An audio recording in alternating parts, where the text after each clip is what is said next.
बिस्मिल्लाहिर्रहमानिर्रहीम। अस्सलामुअलैकुम। Welcome back to special खाने। आज हम बनाएंगे कैबेज कोफ्ते यानी कि बंद गोभी वाले कोफ्ते। ये बहुत ही मज़ेदार और बहुत ही जल्द तैयार होने वाला कोफ्तों का सालन है। तो चलिए आइए देखते हैं कि हम इसको कैसे बनाएंगे। तो चलिए आइए चीज़ें नोट करते हैं। सबसे पहले तो हमें कैबेज चाहिए, बंद गोभी, इसको हमने कद्दूकश करना है। ये हमें 1 कप चाहिए। बेसन हमें चाहिए होगा 1 कप। 4 मेरे पास ये कुटी हुई हरी मिर्चें हैं। 1 टीस्पून हमें सॉल्ट का चाहिए। आधा टीस्पून हमें धनिया पाउडर चाहिए। आधा टीस्पून ही हमें रेड चिली पाउडर का भी चाहिए। थोड़ा सा हमें धनिया चाहिए होगा जिसको हम बारीक सा काट लेंगे। बंद गोभी के कोफ्तों के सालन को बनाने के लिए हमें चाहिए होगा 2 मीडियम साइज़ के प्याज लिए हैं मैंने, जिनको मैंने बारीक काट लिया है। आधा कप इसमें से हम दही का लेंगे। 1 टीस्पून लाल मिर्चों का पाउडर है। 1 टीस्पून धनिया पाउडर। 1 टीस्पून गरम मसाला पाउडर। यहाँ पर मेरे पास है पिसा हुआ अदरक और गार्लिक 1 टेबलस्पून। कसूरी मेथी 1 टीस्पून। Crushed chillies 1/2 teaspoon. हल्दी 1/4 टीस्पून। ज़ीरा 1/2 टीस्पून। और यहाँ पर मेरे पास है बेसन 2 टेबलस्पून। 1 टीस्पून मेरे पास नमक का है। नमक को आप अपने टेस्ट के हिसाब से मोर और लेस कर सकते हैं। दरमियानी साइज़ का यहाँ मेरे पास 1 टमाटर है। थोड़ा सा धनिया है मेरे पास और ये 3 हरी मिर्चें हैं। और यहाँ पर हमारे पास ऑयल है। आधे कप से ये थोड़ा सा मेरे पास ज़्यादा है। तो चलिए आइए शुरू करते हैं। अब मैंने कैबेज को कद्दूकश कर लिया है। अब हम इसमें डाल रहे हैं जो हमारे पास क्रश्ड वो चिलीज थी, हरी मिर्चें, उनको ऐड कर रहे हैं। धनिया भी ऐड कर लेंगे।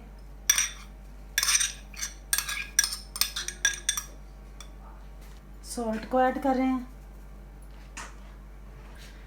धनिया। अब ये जो हमारे पास 1 कप बेसन है, इसमें से हम थोड़ा थोड़ा करके ऐड कर लेंगे। पानी को हमने बिल्कुल नहीं ऐड करना, क्योंकि जो कैबेज है इसके अंदर बहुत ज़्यादा पानी होता है, तो हमें एक्स्ट्रा पानी डालने की कोई ज़रूरत नहीं है। अब ये हमारा जो रेड चिली पाउडर है इसको भी ऐड कर रहे हैं। हमने थोड़ा थोड़ा करके सारा बेसन डाल लिया है। अब हम अच्छे तरीके से मिक्स कर देंगे। थोड़ा थोड़ा बेसन हम इसलिए डालते हैं कि क्या पता हमें थोड़ा सा 1 कप से कम भी डल सकता है, क्योंकि अगर हमारी बंद गोभी में पानी ज़रा ज़्यादा है तो उसके हिसाब से ही हमने डालना है, क्योंकि इस तरह का हमें टेक्सचर चाहिए होगा। इस तरह का हमें टेक्सचर चाहिए होगा। अब हमारा मिक्सचर जो है वो बिल्कुल तैयार हो गया। थोड़ा सा हाथ के ऊपर हम ऑयल लगाएंगे। थोड़ा सा हाथ पर ऑयल लगाकर हम इसको सेट होने के लिए रख देंगे। तो इसको हम ढककर 15 मिनट तक के लिए रख देंगे।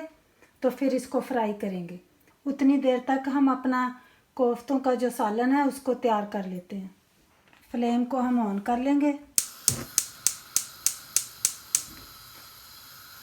ऑयल को ऐड कर लेंगे। ऑयल को थोड़ा सा गर्म होते ही हम अपना ये जो ज़ीरा है इसको ऐड कर लेंगे। अब हम गार्लिक और जिंजर को ऐड कर लेंगे।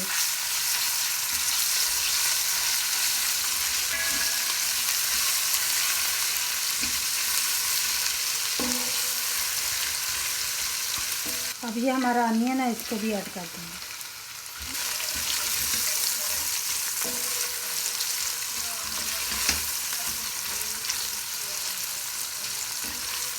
अब हम प्याज को हल्का सा ब्राउन होने तक फ्राई करेंगे।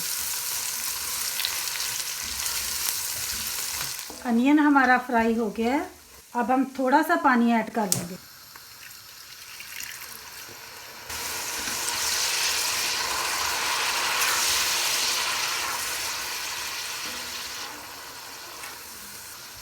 अब हम रेड चिली पाउडर ऐड कर रहे हैं। ये जो हमारे पास क्रश्ड चिलीज हैं इनको भी ऐड कर लेंगे। सॉल्ट को भी ऐड करेंगे, हल्दी, धनिया पाउडर और मिक्स करेंगे।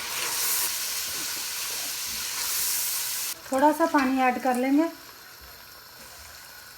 और फिर ढककर हम इसको 4-5 मिनट तक पकाएंगे स्लो से मीडियम फ्लेम पर, ताकि हमारा प्याज जो है वो अच्छी तरह गल जाए। अब हम ढक्कन को खोलेंगे। अब हमारा जो प्याज है वो माशाल्लाह अच्छे तरीके से भुन गया है। इस पॉइंट पर हम अब अपना ये जो हमारे पास बेसन है इसको ऐड कर लेंगे और इसको भी प्याज के साथ ही भूनेंगे।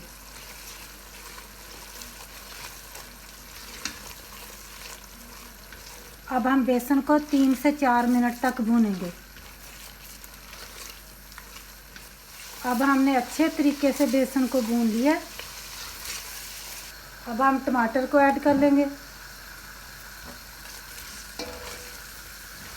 और साथ हम ये अपना योगर्ट भी ऐड कर लेंगे।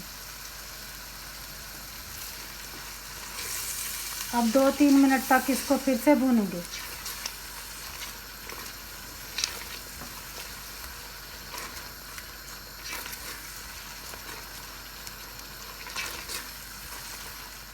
अब हमने सालन को मूव कर दिया है दूसरे कुकर पर। स्लो से मीडियम फ्लेम पर अब हम इसको पकने देंगे।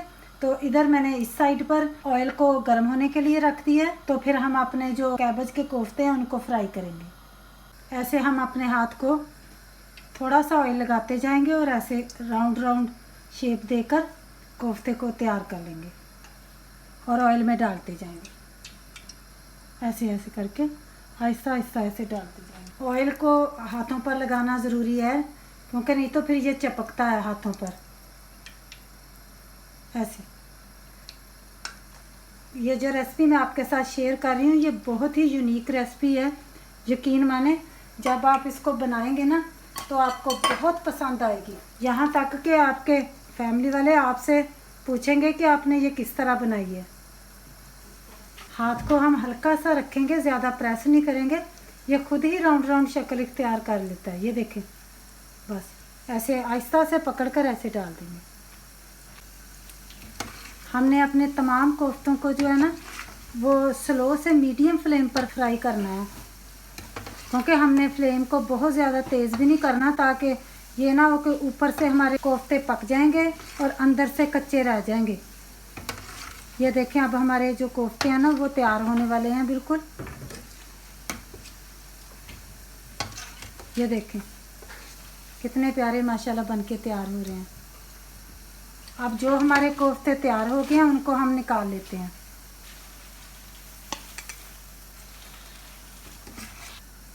अब हमने अपनी हांडी को दोबारा इस साइड पर शिफ्ट कर लिया।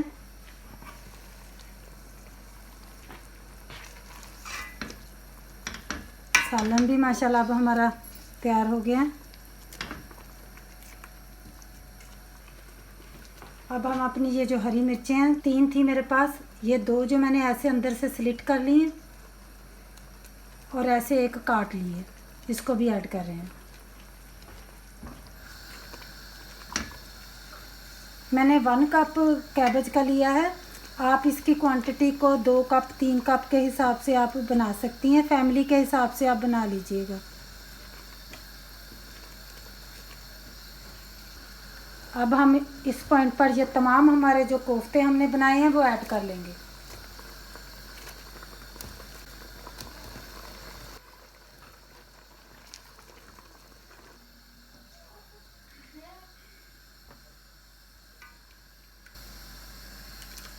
शोरबे की थिकनेस भी आप अपने हिसाब से देख लीजिएगा। अगर आपको लगे कि पानी थोड़ा सा कम है तो आप पानी और भी ऐड कर सकती हैं, क्योंकि ये जो कोफ्ते हैं ना इन्होंने भी थोड़ा से शोरबे को अपने अंदर अब्जॉर्व करना है, तो थोड़ा सा पानी आप और भी ऐड कर लीजिएगा।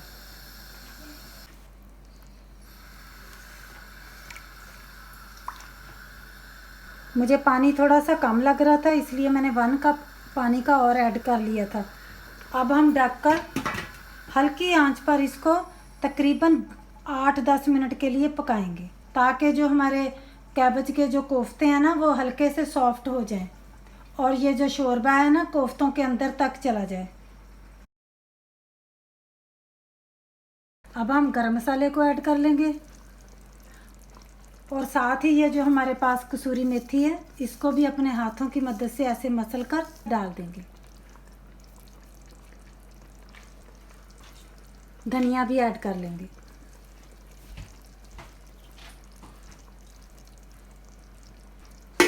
थोड़ी देर ढक लेंगे 1 मिनट के लिए, ताकि गरम मसाले की और कसूरी मेथी की खुशबू भी हमारे शोरबे में आ जाए। अब हमारे कैबेज के कोफ्ते बन के तैयार हैं। फ्लेम को हम ऑफ कर देंगे और डिश आउट करते हैं।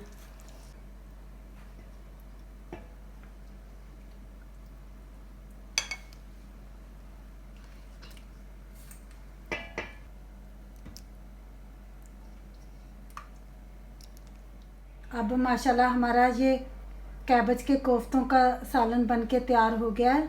बहुत ही अच्छा बना है, यकीन माने। आप इसको जब ट्राई करेंगे ना, खुद बनाएंगे, फिर आपको पता चलेगा ये कितना ही टेस्टी है।